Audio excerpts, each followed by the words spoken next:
अस्सलाम वालेकुम, कैसे हैं आप सब। तो आज हम स्टार्ट करने जा रहे हैं एक्सरसाइज 8A का क्वेश्चन नंबर 5। तो मेरे पास ये बुक 3 है जिसको हम D3 भी बोलते हैं और उसका ये अपडेटेड 7th एडिशन जो है मेरे पास मौजूद है। तो इस एडिशन का ये चैप्टर नंबर 8 हम कर रहे हैं। इसके चैप्टर के नेम से मैंने एक सेपरेट प्लेलिस्ट बनाई हुई है, उसका लिंक भी नीचे डिस्क्रिप्शन में दिया हुआ है ताकि आप लोगों को उस चैप्टर से रिलेटेड तमाम सॉल्यूशंस आसानी से इसी प्लेलिस्ट से मिल सकें। इसके अलावा आपको डिस्क्रिप्शन में मेरे सोशल अकाउंट्स के लिंक भी मिल जाएंगे, आप इन्हीं अकाउंट्स के थ्रू अपने क्वेश्चंस को, सजेशंस को मुझ तक भी पहुंचा सकते हैं। तो आइए स्टार्ट करते हैं क्वेश्चन नंबर 5 को। तो अब आपको सामने स्क्रीन पर क्वेश्चन नंबर 5 की जो स्टेटमेंट है वो लिखी हुई नजर आ रही है। सबसे पहले हम स्टेटमेंट को रीड करेंगे, अच्छे से समझेंगे, फिर हम पार्ट नंबर ए से स्टार्ट लेंगे। तो आइए रीड कर लेते हैं। तो यहाँ पे लिखा हुआ है the radius of a circular pond is 12 metre. तो आपको कहा जा रहा है कि एक सर्कुलर पॉन्ड है जिसका रेडियस जो है वो 12 मीटर है। अब सर्कुलर से मुराद ऐसी आप कह ले चीज जो कि सर्कल की शेप में हो, उसी को आप सर्कुलर बोलते हैं। तो यहाँ पर जो ये पॉन्ड है वो सर्कुलर है, यानी वो सर्कल की शेप का है और उसका रेडियस जो है वो 12 मीटर गिवन है। तो पहले मैं इसको यहाँ पर एक फिगर के तौर पर जिस समझाने के लिए ड्रॉ कर लेता हूं। तो लेट्स से ये हमारा एक सर्कुलर पॉन्ड है और सर्कुलर पॉन्ड का मतलब था कि सर्कल की शेप का है, तो इसलिए मैंने यहाँ पे एक सर्कल बनाया है और उसका रेडियस 12 मीटर है। तो रेडियस क्या होता है कि सेंटर से लेके बाउंड्री तक की लेंथ। तो मिसाल के तौर पे इस सर्कल का सेंटर ये है और इधर से लेके इसकी बाउंड्री तक की जो लेंथ होगी वो उसका रेडियस होगा। तो वो में कितना गिवन है 12 मीटर। आगे रीड करते हैं। तो आगे लिखा हुआ है grass grows around the pond 2 metres away from its edge. यानी ये जो सर्कुलर पॉन्ड की एज है, इसकी एज को आप बेसिकली सर्कमफ्रेंस भी बोल सकते हैं, क्योंकि सर्कल की जो ये आउटर मोस्ट बाउंड्री होती है इसको हम सर्कमफ्रेंस कह रहे होते हैं। और आप इसको जस्ट एज भी बोल सकते हैं, बाउंड्री भी बोल सकते हैं। तो वो कह रहे हैं कि इस बाउंड्री से अगर हम आगे 2 मीटर्स जाएं तो आपको ग्रास ग्रो होता हुआ नजर आएगा, यानी इसके इस पॉन्ड के चारों तरफ ग्रास है जो वो ग्रो हुआ है और वो कहां तक है 2 मीटर्स तक है, इसलिए यहां पे लिखा हुआ है 2 metres away from its edge. तो मैं एग्जांपल के तौर पे, समझाने के तौर पे अगर कहूं कि 12 मीटर यहां तक था, 12 मीटर से हम आगे अगर यहां तक जाते हैं मिसाल के तौर पे, तो ये 2 मीटर हो गया मिसाल के तौर पे समझने के लिए।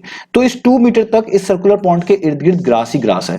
तो मैं एक और इसको बाउंड्री के अंदर अगर कर लूं, मतलब एक और सर्कल बना लूं जो कि इस 2 मीटर को कवर कर रहा हूं, तो कुछ इस तरह का सिनेरियो होगा। अगर आप देखें तो ये देखें, अब आपको चीजें सारे बेहतर समझ आएंगी। कुछ इस तरह का सिनेरियो होगा कि ये बीच में सर्कुलर पॉन्ड है जिसका रेडियस 12 मीटर है और उसके आगे अगर आप 2 मीटर जाएं तो ये आपके पास यहां तक बनता है। तो यहां पे हर तरफ ग्रास ही ग्रास है जिसको मैं शेड कर रहा हूं। तो ये शेड जो मैं कर रहा हूं ये बेसिकली ग्रास को शो कर रहा है कि ग्रास ही ग्रास है। ये हमें क्वेश्चन की स्टेटमेंट में बताया गया है। अब कहा क्या जा रहा है, कहा जा रहा है फाइंड इन टर्म्स ऑफ पाई। तो आपने जो भी नीचे ए और बी पार्ट में अपने आंसर्स निकालने वो इन टर्म्स ऑफ पाई होने चाहिए, उनमें पाई लाजमी आ रहा होना चाहिए, पाई लाजमी लिखा होना चाहिए। तो पहले ए पार्ट को करते हैं। तो ए पार्ट में लिखा हुआ है the circumference of the circle forming the outer as of the grass. वो कह रहे हैं ग्रास की जो आउटर एज बनती है ना, और जो आउटर एज है वो जिस सर्कल से कनेक्टेड है उसका सर्कमफ्रेंस आप निकाल कर दिखाएं, वो भी इन टर्म्स ऑफ पाई। तो सर्कमफ्रेंस कहते हैं किसको है, सर्कमफ्रेंस बोलते हैं सर्कल की आउटर मोस्ट बाउंड्री को, या सर्कल की बाउंड्री को आप कह लें। तो आप देखें कि ग्रास कहां तक है। तो ग्रास को अगर देखिए मैंने यहाँ पे शेड भी किया हुआ है आपके लिए। तो ग्रास की बाउंड्री जहां पर खत्म होती है तो वो बाउंड्री किसके साथ कनेक्टेड होती है, इस वाले सर्कल के साथ जिसके ऊपर ये मैं सिंगल डैश लगा रहा हूं। तो ये जो आउटर मोस्ट बाउंड्री आपको नजर आ रही है ये उस सर्कल की है जो कि आपके इस ग्रास के साथ कनेक्टेड है और ये उसका आउटर एज है। इससे आगे ग्रास नहीं है, ग्रास बिल्कुल इस वाले सर्कल की बाउंड्री के ऊपर खत्म हो जाता है। तो बेसिकली ये जो सबसे बाहर वाला सर्कल है आपने इसी का सर्कमफ्रेंस निकाल के दिखाना है, जो कि आपकी ग्रास के आउटर एज का पार्ट भी बन रहा है और एक तरह की आप कह सकते हैं आपकी ग्रास की बाउंड्री भी है। तो आपने इसका सर्कमफ्रेंस निकाल कर दिखाना है इस बड़े वाले सर्कल का। तो ये हमने ए पार्ट में करना है। तो हम आइए स्टार्ट करते हैं। तो हम यहां पे लिखेंगे पहले ए पार्ट में हम क्या फाइंड आउट करेंगे, हम फाइंड आउट करेंगे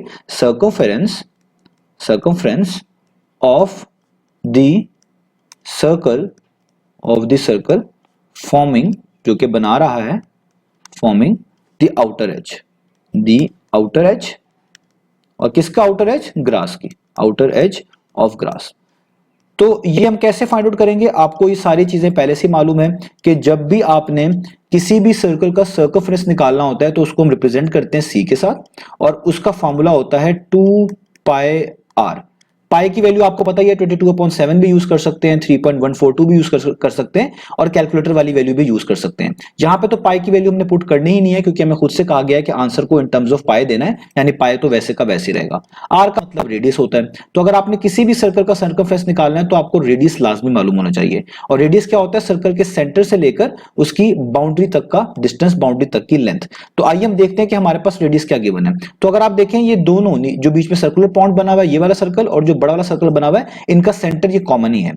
और अगर हम इसका सेंटर ये कॉमन के लिहाज से देखते हैं तो आप नोटिस करें यहां से लेके यहां तक तो उन्होंने खुद बताया हुआ 12 मीटर है, और आपको रेडियस चाहिए तो सर्कल के सेंटर से लेके बाउंड्री तक जाना पड़ता है। तो सबसे जो ऊपर वाला सर्कल है इसकी बाउंड्री तक हम जाएं तो यहां से लेके यहां तक आप देखें 2 मीटर बनता है। तो अगर आप इन दोनों को ऐड कर लें तो यहां से लेके यहां तक अगर आप देखें कितना बनेगा, 12 + 2 14 मीटर।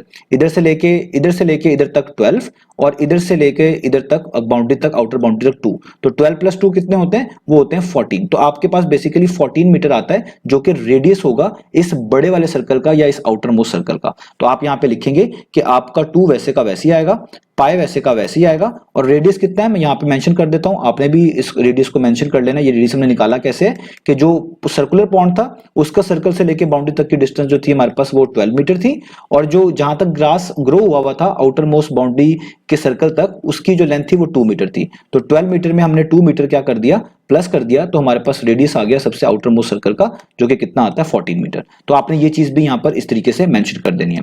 तो अब इस 2πr वाले फॉर्मूले में मैं रेडियस की जगह पे क्या लिख दूंगा, 14 मीटर। ठीक है, ये मैंने 14 लिख दिया, यूनिट सेंट पे लिखेंगे। अब सॉल्व कर लें तो 2 और 14 मल्टीप्लाई हो सकते हैं, 2 × 14 कितना होता है, वो होता है 28, और पाई 7 वैसे का वैसे, क्योंकि in terms of pi answer देना था। तो देखिए हमें सर्कमफ्रेंस पता चल गया और वो है 28 पाई, और सर्कमफ्रेंस है तो इसको हम लिखेंगे मीटर्स में, क्योंकि यहाँ पर तमाम डायमेंशंस मीटर्स में गिवन है, तो आगे आप लिख देंगे मीटर। तो ये हमारा ए पार्ट हो गया। तो इस तरीके से हमने ए पार्ट को मैनेज कर लिया, सॉर्ट आउट कर लिया। अब हम करते हैं इसका बी पार्ट।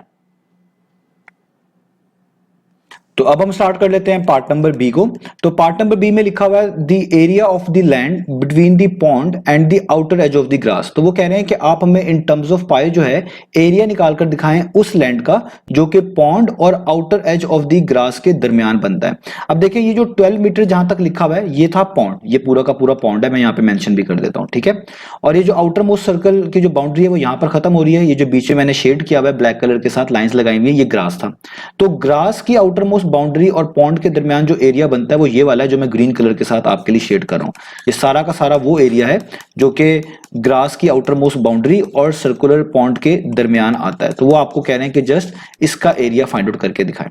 तो कैसे फाइंड आउट करेंगे, हम क्या करेंगे, हम सबसे पहले आउटर मोस्ट सर्कल जो है इसका एरिया निकाल लेंगे। जब हम इसका एरिया निकालेंगे इसमें पॉन्ड का एरिया भी शामिल हो जाएगा, और ये जो टोटल एरिया हमने निकाला होगा उसमें से हम बाद में पॉन्ड का एरिया निकालकर माइनस करवा देंगे। तो जो एरिया हमारे पास बचेगा वो जस्ट इनके दरमियान आने वाला एरिया, यानी outer most boundary of the circle और ये जो इनर मोस्ट बाउंड्री है सर्कल की, इनके जो इन दोनों बाउंड्रीज के दरमियान जो हमारे पास रीजन होगा जस्ट उसका एरिया हमारे पास आ जाएगा।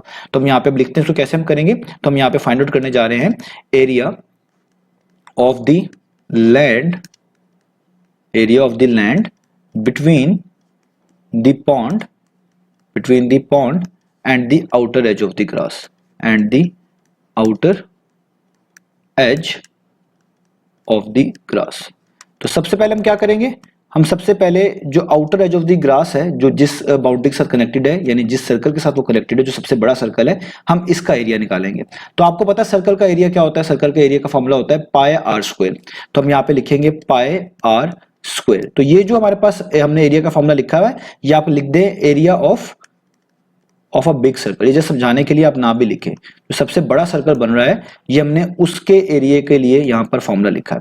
इसमें से माइनस करेंगे, क्या माइनस करेंगे, क्योंकि जब आप ये एरिया ऑफ बिग सर्कल निकालेंगे इसमें तो पॉन्ड का एरिया भी शामिल हो जाएगा। तो हमने पॉन्ड का एरिया तो नहीं चाहिए, हमें तो ये पॉन्ड के बाहर और आउटर मोस्ट सर्कल के अंदर रहते हुए दरमियान में जो ग्रीन कलर का रीजन मैंने शेड किया जैसे इसका एरिया चाहिए। तो हमें पॉन्ड का एरिया नहीं चाहिए, तो हमें पॉन्ड का एरिया माइनस कराना पड़ेगा। तो पॉन्ड भी आपके पास एक सर्कुलर शेप का है तो इसके लिए भी एरिया का फॉर्मूला सेम ही रहेगा। तो वो दोबारा से आप लिखेंगे तो पाई आर स्क्वायर ही, लेकिन आप इसको लिखेंगे कि ये बेसिकली क्या है, एरिया ऑफ अ पॉन्ड। तो ये पॉन्ड का एरिया जो आप माइनस करवाएंगे। ठीक है, तो इसलिए मैंने यहाँ पे चीजें लिख दी ताकि आप कंफ्यूज ना हो। अब सबसे पहले जब हम बड़े वाले सर्कल का एरिया निकालने जा रहे हैं तो उसका रेडियस हमें मालूम होना चाहिए, वो हमने यहाँ पे निकाल लिया था। वो कितना है, 14 मीटर। इस सर्कल के सेंटर से लेकर इसकी बाउंड्री तक का जो डिस्टेंस बनता था वो 14 मीटर था। तो आप यहाँ पे लिखेंगे पाई वैसे का वैसे ही, रेडियस की जगह पे 14, उस पर स्क्वायर है तो ऊपर आ जाएगा इधर भी स्क्वायर। इसमें से माइनस करना है अपने एरिया ऑफ द पॉन्ड। तो एरिया ऑफ द पॉन्ड के लिहाज से जो पॉन्ड का रेडियस है वो आपको पता होना चाहिए। तो देखिए पॉन्ड का रेडियस तो क्वेश्चन में बताया हुआ था कि सेंटर से लेकर बाउंड्री तक का जो डिस्टेंस है जस्ट 12 मीटर बनता है। तो मैं यहाँ पे उसको मेंशन भी कर देता हूँ, आपने भी मेंशन कर देना है कि जो आपका सर्कुलर पॉन्ड है ना, तो उसका जो रेडियस है उसका जो रेडियस है वो कितना है, वो है जस्ट 12 मीटर। तो आप यहाँ पे लिख दें वो है 12 मीटर। तो इसको आप आर से रिप्रेजेंट कर लें या कोई और आर चेंज कर लें और भी बेहतर है। जैसे मिसाल के तौर पे हमने जो बड़ा वाला सर्कल था उसके लिए सिंपल आर रखा हुआ था, तो आप इसमें R1 कर लें ताकि आपके लिए चीजें थोड़ी सी चेंज लगे। वैसे भी लिख सकते हैं, बेहतर होता है कि अगर आपके पास सेम वेरिएबल आ रहे हो और आप उनके लिए डिफरेंट वैल्यूज यूज कर रहे हैं तो उनको थोड़ा सा चेंज कर लिया करें। आप आगे किसी भी तरीके से R2 R3 लिख सकते हैं। तो हम मान लेते हैं कि जो हमारे पास सर्कुलर पॉन्ड है, इसका जो सर्कल के सेंटर से लेके बाउंड्री तक की डिस्टेंस दी हुई थी, लेंथ दी हुई थी या रेडियस दिया हुआ था, वो 12 मीटर था। तो इसलिए हम यहाँ पे लिखेंगे पाई आर की जगह पे 12 या R1 की जगह पे 12 और इसके ऊपर स्क्वायर। अब इसको सॉल्व करते हैं। 14 के स्क्वायर का मतलब होता है 14 मल्टीप्लाई बाय 14। तो 14 को मल्टीप्लाई बाय 14 करें तो आता है 196। तो ये आ जाएगा 196 पाई।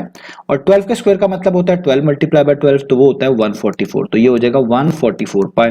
अब ये दोनों के साथ पाई है, दोनों टर्म्स में पाई नजर आ रहा है, इनको सब्ट्रैक्ट कर सकते हैं। हम पहले क्या करेंगे, ये जो आपके पास कोफिशिएंट है या जो नंबर है इनको सब्ट्रैक्ट करवा देंगे। तो 196 में से आप 144 माइनस करा दें तो आपके पास कितना आ जाएगा 52 और पाई साथ वैसे का वैसे, यानी 196 पाई माइनस 144 पाई कितना आ गया 52 पाई। तो हमने अपने आंसर्स को पाई की फॉर्म में तो देना था, ऊपर लिखा हुआ था आपने पाई की फॉर्म में देना है, पाई की वैल्यू नहीं पुट करनी। तो ये आपके पास आ गया एरिया, और ये एरिया है डायमेंशंस मीटर्स में गिवन थी तो आप लिखेंगे मीटर स्क्वायर। तो ये हमने अपने बी पार्ट को भी सॉर्ट आउट कर लिया, सॉल्व कर लिया। तो उम्मीद है आपको दोनों पार्ट समझ आए होंगे। इंशाल्लाह नेक्स्ट वीडियो में मिलेंगे बाकी सॉल्यूशंस के साथ।